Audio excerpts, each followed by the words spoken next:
Welcome to Dementia Dialogue. Stories bring us together and help us to understand one another. Our podcast gives people with lived experience of dementia a way to share their stories with each other and the broader community in order to increase understanding and connection and decrease stigma. In part 2 of our Risk of Going Missing series, guest host Jillian McConnell, a knowledge translation specialist with brainXchange, speaks with Provincial Constable Dave Holmes and registered nurse Shawna Marshall from the Mobile Crisis Response Team with the Ontario Provincial Police. PC Holmes and Shawna talk about their roles as first responders when an older adult with dementia goes missing. They discuss the programs and tools they use, like Project Lifesaver, and the support they provide to individuals and their care partners. Let's get started.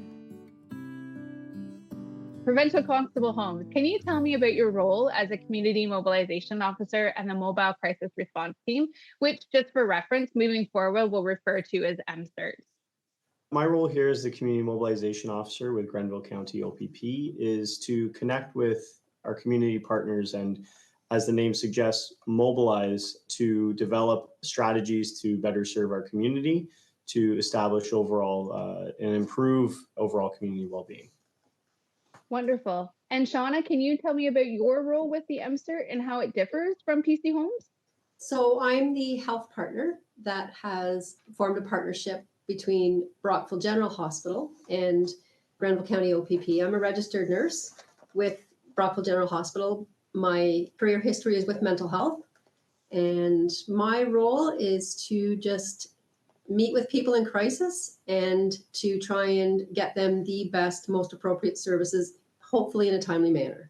And the role of our MCRT at Grenville County OPP is to attend those live calls for service where an individual or their family is in a crisis, which can look different from person to person or family to family. And the idea is that we can connect them with community supports at the time the crisis is occurring. So another role of mine here at the office as part of the community mobilization program is to lead programs such as the Project Lifesaver. Well, that's a great segue. So can you talk to us about Project Lifesaver is and how does it operate in Ontario? So the programs is designed to protect and quickly locate at-risk individuals who are prone to life-threatening behaviors like wandering. Project Lifesaver provides police with training that we then in turn train our officers to utilize specialized tools as an active response system, which increases our chances to locate a person who has wandered away from home or from their family. It combines radio technology that is not dependent on satellite signals. That's where it has an advantage over GPS technology. The radio signal comes from a transmitter, which is in a bracelet that's worn by an individual that has a unique ID number that police are supplied with. So if the person goes missing, their unique ID number is put into our locating device, which we can then use to attend a scene and begin quickly searching for somebody who's gone missing. It's a specialized location tracking system, really, is the easy way to describe it. Important thing to know, though, is that it doesn't supersede police searching policy, but it is an added tool for us to use should somebody go wandering and they happen to be part of the Project Lifesaver program. And so who is eligible for Project Lifesaver? And also, is there a cost involved to be associated with the program? So I'll get to the important part first. You mentioned the cost, and that's one thing that we really, in partnership with our local Alzheimer's Society at Lanark Leeds Grenville, we do tell families that while there is an initial cost to sign up, we will never turn families away, and we will always refer them to our community partner at Alzheimer's Society to speak with the program coordinator in more in-depth to see if we can find something that will work with the team. We've also approached our local municipalities and townships to try and advocate to set aside some funding, and then we're able to then in turn use it to support families who are looking to join the program in the area. But as for eligibility, the person needs to be living with a cognitive impairment such as Alzheimer's, dementia, autism, or a condition that would put them at risk of wandering. The requirement, though, is that they need to be monitored by a caregiver. They have to reside with the caregiver. And to be part of the program, obviously, you'd have to be live and reside in an area that is part of the program, which fortunately, across the province of Ontario, there are more and more police services and OPP detachments that are jumping on board with the program. So I would refer anybody to connect with their local police service to see if the program is available in their area as well. And for any additional details, we do send them to our community partners to be given more information from the program coordinator about the program itself and how they can become involved. And so you mentioned, so this isn't unique to necessarily the OPP. So there's other police services in Ontario that are involved, correct? Yes, that's correct. Okay. So I moved from Huronia West, which is Wasaga Beach area, and I had started the program there with Huronia West and Collingwood detachments in partnership sort of with the Barrie Police Service, which they've had the program for quite some time and have been running it successfully. Having come out here to East Region, it was nice to see how many OPP detachments and municipal services have also joined the program. So out here locally for Grenville County, we did our training in partnership with Leeds County OPP, as well as Lanark County OPP. And municipally, we did just do training with Brockville Police Service and the Gananoque Police Service, as well. Cornwall Police Service does have the program. But if anybody has any questions about it, wherever you're listening from, I would suggest that you contact your local police service, whether it's a municipal service or OPP, and ask if the program's available, and you would be directed to the local partner to get more details. And so we do know that we do have some listeners that are outside of Ontario. Are you aware of if the Project Lifesaver program is available in various locations throughout Canada? Well, Project Lifesaver International actually houses all of the information about the police partners that are a part of the program, as some information you might find online might be a little outdated. As the programs change and services change, especially when there's an amalgamation that takes place. So I would refer people to Project Lifesaver International. They can always contact them to see what police services in their province or territory might be connected with the program so they can know where to maybe make the next phone call.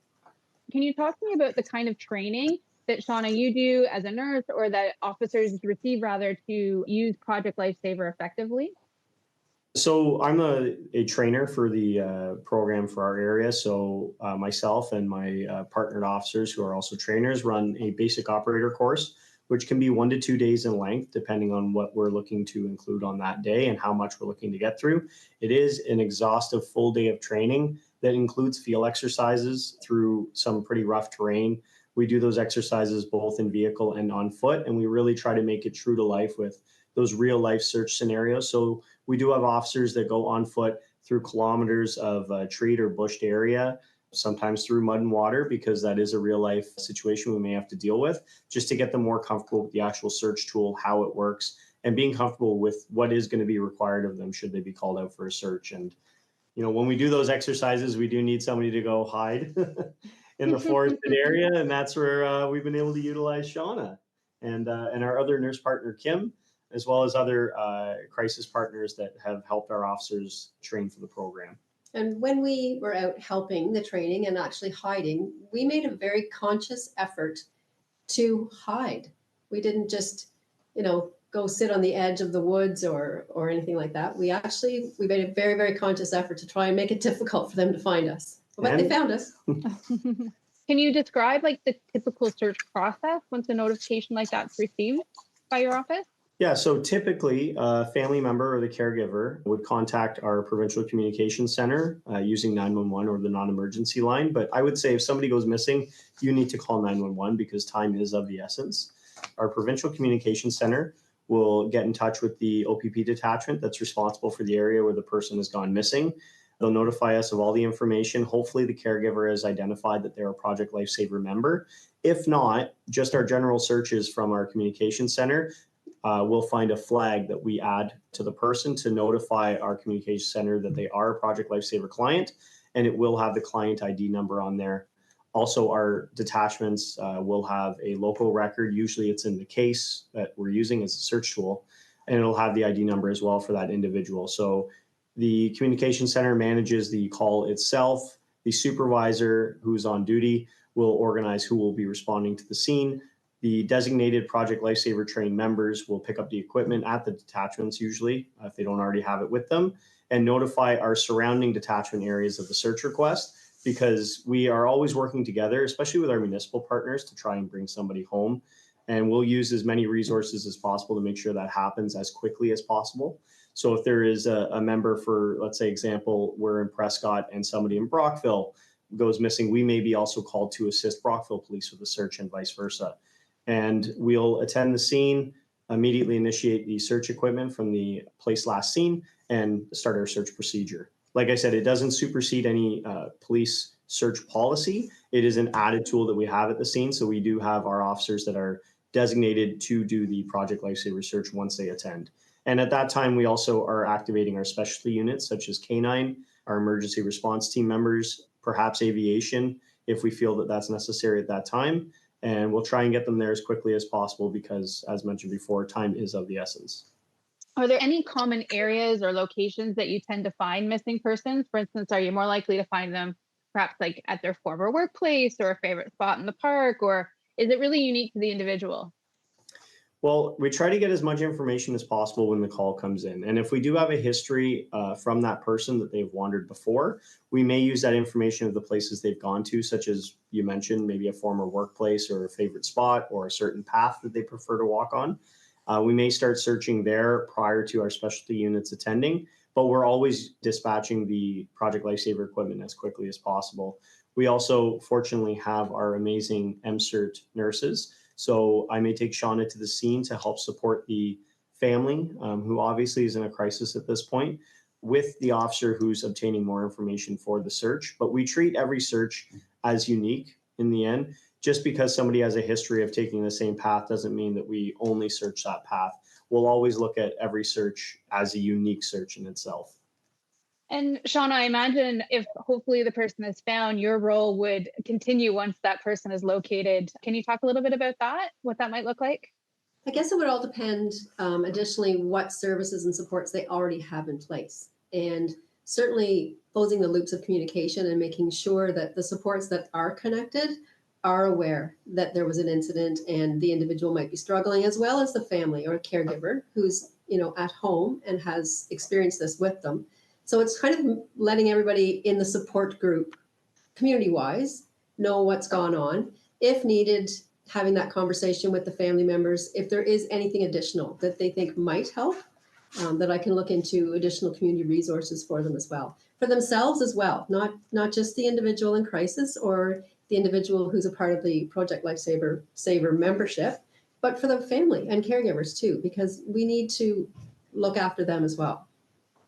And a lot of times, it is very true that it takes a village sometimes to support somebody. And one other thing that we do in addition to our search procedures is we also do media posting. So it will include usually a picture of the person and their first name with the place that they were last seen. And we will notify the public using our social media sources to try and gather as much information as possible. And sometimes there is information that is gathered through social media that helps us turn to where we need to search to next. Do either of you have any suggestions in terms of a first responder point of view on how you can possibly prevent a family member or a loved one with dementia or cognitive impairment from going missing or wandering, as the case may be? Well, first and foremost, if anybody goes missing, the first thing that a family member should do is call 911 for assistance, because time is of the essence. And when it comes to extreme temperature changes, it doesn't matter if it's 35 degrees and sun outside or minus 30 degrees and a blizzard. Both of those are extreme weather events that can have a significant impact on the person's well-being. So always call 911 first. I know there's a tendency or sometimes an embarrassment from a family member to go and start searching for them themselves. And sometimes police aren't notified until maybe hours after the search has started. So again, we always tell family when we have a chance to call 911 right away to let us know. We always like to sort of end on a bit of a positive note. Do you have any success stories or cases, obviously confidentiality being adhered to, where you can share where Project Lifesaver played a role in locating a missing person? Well, our program here at Grenville and the Leeds area came into effect late fall of last year, so 2023, and has required a lot of proactive education about the program. We haven't had a search here specifically, but our partners over at West Region OPP in Huron County on April 16th did have a missing persons call and located a 49-year-old in about 20 minutes was the entire search time. So it is something that Project Lifesaver International is very proud about, is the quick search times to locate a family member who is a part of the Project Lifesaver program. And even a municipal police partner in North Bay on July 8th had found somebody approximately 8 minutes after initially picking up the signal from the transmitting bracelet. But their total time, according to their news report, was about 45 minutes from the time of the call for the person missing to them being found, and that was a 90-year-old. So as I mentioned, time is of the essence when it comes to missing person searches, and who knows where somebody could end up if you don't call right away. Please call us as soon as possible, and we will always use as many resources as we have to bring your loved one home. All right. Well, Provincial Constable Holmes, Shawna, thank you so much for sharing your time and expertise and insight with us today. To our listeners, just to let you know, we will provide information in the show notes about Project Lifesaver and Alzheimer's Society, and you can get in touch with them. Again, thank you both so much for your time today. Much appreciated. Thank you very much. Thank you so much. This Dementia Dialogue episode is released under a partnership of the Alzheimer's Society of Ontario and the Centre for Education and Research on Aging and Health at Lakehead University. The Alzheimer's Society is excited to take on a leadership role in producing and marketing our podcasts to strengthen the voice of people with lived experience of dementia. Please continue to follow us on Facebook. Our web address remains dementiadialogue.ca. We invite you to share your feedback on this episode with us. Please visit our website, dementiadialogue.ca, and click on About and scroll down to find the link to the listener survey. Your feedback helps us as we plan for upcoming episodes. If you wish to receive the survey by email, please send your request to dementiadialogue@alzon.ca. Thanks.